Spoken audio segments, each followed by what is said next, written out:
Hello, it's Jenny from Ginger Ninja Crafts. How are you? I hope you're doing well. I'm here with a little follow-on video from my Pixie Powder Christmas in July video, which was on Saturday, I think.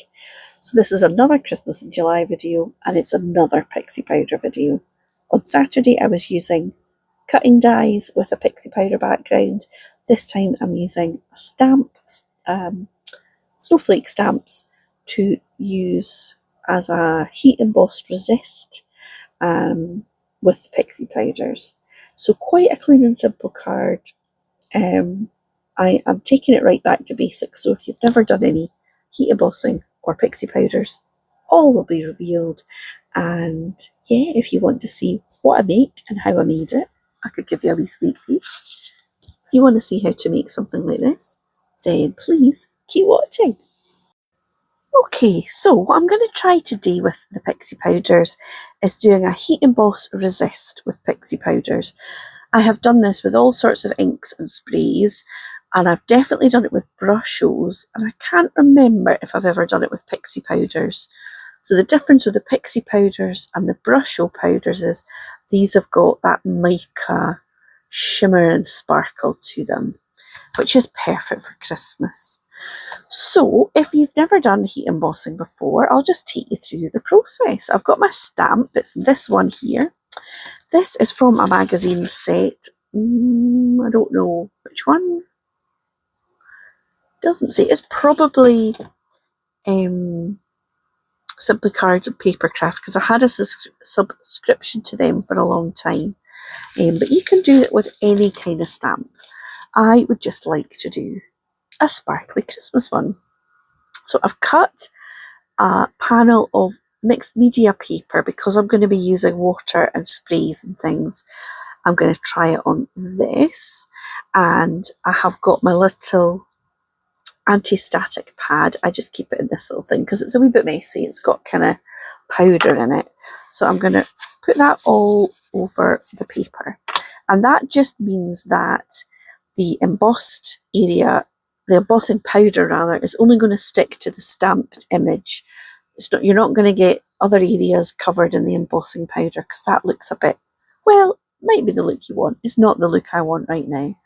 So I've got my stamp on a stamping block. I've got my embossing pad. This is a kind of sticky sort of ink which the embossing powder will stick onto, and it's quite slow drying, so you've got time to get your powder on it. So now I just want to pop this in the kind of centre, put a bit of pressure on, and lift that clean off. Now I can see that there is something stamped there, but you might not be able to. Now I'm just going to take a scrappy bit of paper. This is very important, and I'm going to sprinkle my embossing powder. This is just a matte white. Because I've got the mica in the powders that I'm going to use, I don't really want like a silver or a sparkly embossing powder, but you can totally use that if you would like. You get them in all sorts of colours, glittery, matte, bright colours, neutral colours, gold, silver, everything. So there we go. Hopefully you can see that now.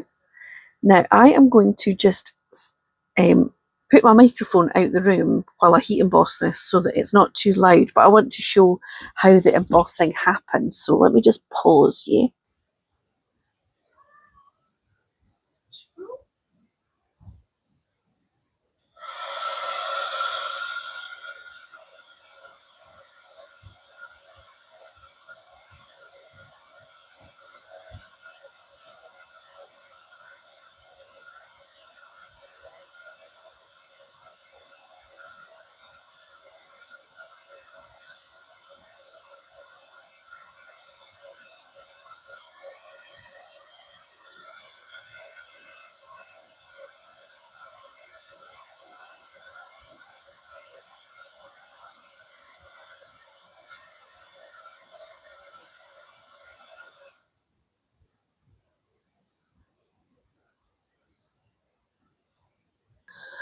Okay, so hopefully, even though it's white on white, you can see how that started to change as the powder heated up, and now you've got this glossy kind of surface.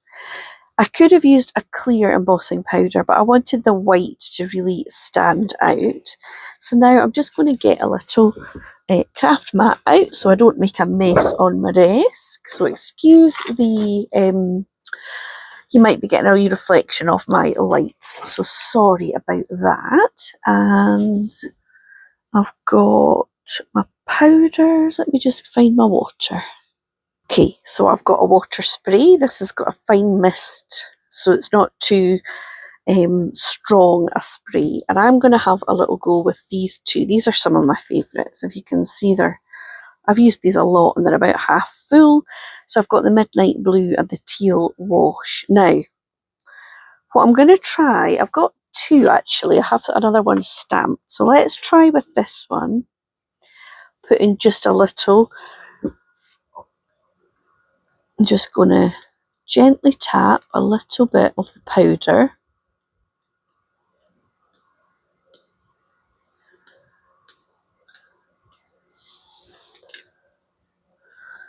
You see there, it's got a little bit of the pigment you can see. This looks like nothing until you go in with the water.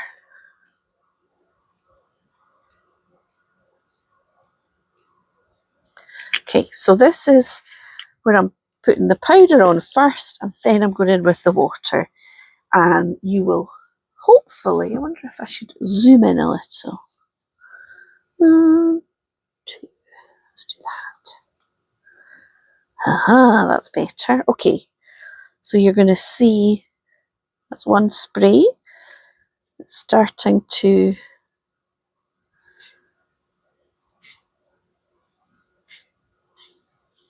pick up that colour. Now I can see I need a little bit more up here.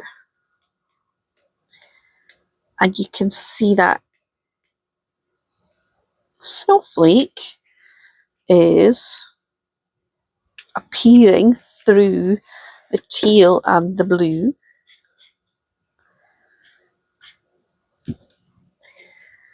And I can kind of let that run a little bit. I might put a wee bit more teal up this sort of bit here. It comes out quite slowly, but that is better than it all coming out in one, because then you've got a little bit more control. I mean, it is a bit random, but...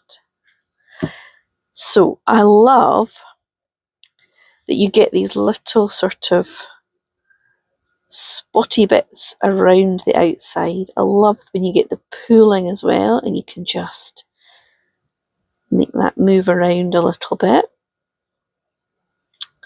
and decide if you want to do any more.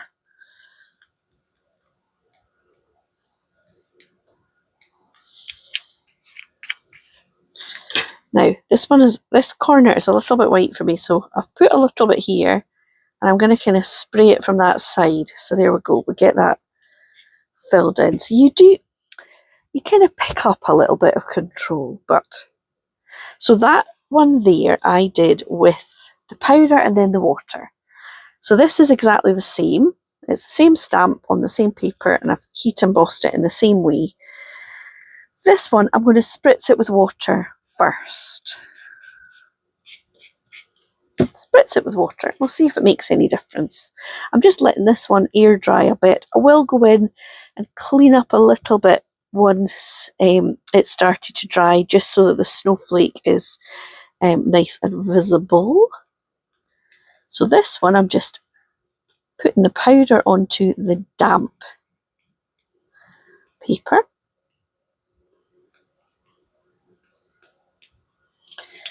Oh, that was a bit of a splodge there, but that's okay. So remember, these inks have got the mica in them.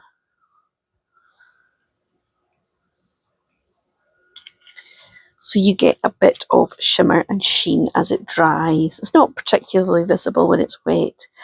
So now I can go back in, and you can see although I've used a midnight blue and a teal, you can see there's purple in this, so it's got different pigments in it.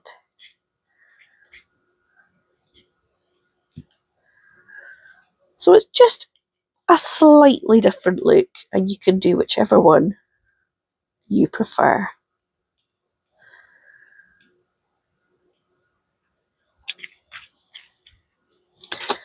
Oh, I love these two colours together. I think they're so pretty. You get all sorts of colours of Pixie Powders. So you can go to town on it.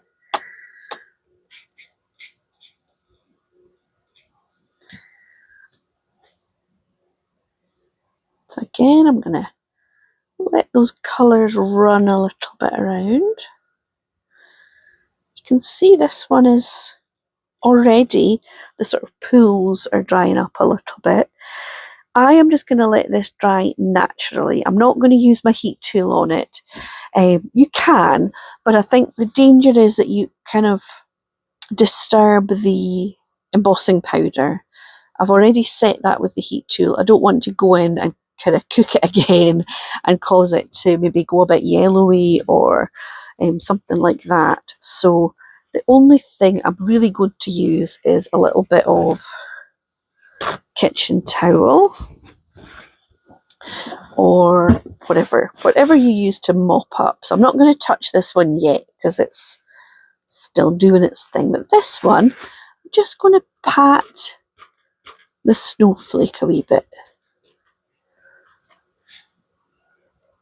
And you can see I've just picked up a bit of colour around that, and it just helps that snowflake to stand out. But I don't really want to disturb all this lovely bit around the edges. So that is all I'm going to do. This one, I'm going to let it sit for a little bit longer. So I will come back once this is completely dried and we will pop the cards together. I think this is a totally batchable kind of design. All you need is a little conveyor belt, I suppose, where I would get all your pieces heat embossed, and then you just need a surface area to let them dry. But yeah, I have done quite a lot of these kind of cards, and I think they're so pretty. You could do something that's not a Christmas, a snowflake. You could do Christmas trees. I've done that before with brushos. Any kind of nice stamp that you want that sort of shape to show would look lovely. So yeah, let me put you on pause and let this drying happen. Okay, so these two are dry, and you can see there is very little difference. This one had the water sprayed on first, and this one was the powder and then the water. So they're very similar. You can see now it's dry. You get that little touch, there you go, of the sheen. So I am just going to pop them onto the card bases that I have prepared, and I will show you the finished result. So what I did was I took the panel that you saw here, and I gave it a little navy blue border and then a piece of holographic card. Holographic card just works so nicely, and I think it really is nice with the sheen from the Pixie powder. There you go, that light. And I just added a little happy Christmas there. And then I thought, I wonder, because I've got two of them, I did the second one, and for this one I added some glitter Nuvo drops in silver.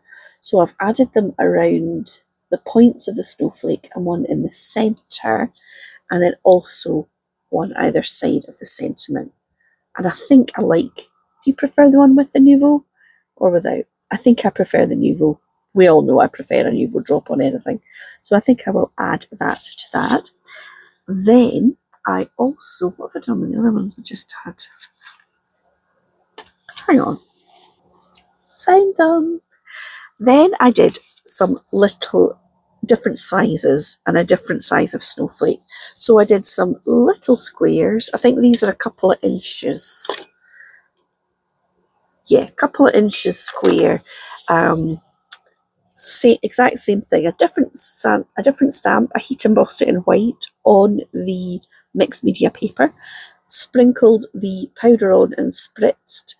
Let it dry. So I did that, and then I've added a tiny navy border, holographic, and then navy again, and these are on little decal-edged, and I added the let it snow sentiment, so I've got a couple of those.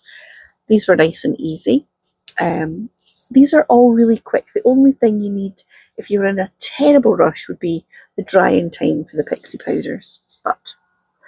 And then I did another size, which is about 2.5 inches.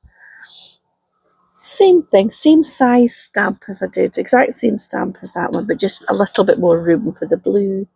And I added Christmas wishes and a wee bit of Nouveau drop there, so there's 2 of those. So you can see the Pixie powder comes out different every time. It's impossible to get a uniform look, but you get that blue and the teal, and I'm not sure whether the sheen of them is really coming out. I'll take some photographs and pop those in at the end. So yeah, that is what I've been up to today. There are still a couple of other techniques I would like to try with Pixie Powders. So if you would like to see another Pixie Powder video, let me know in the comments below, and I will probably get that done this week.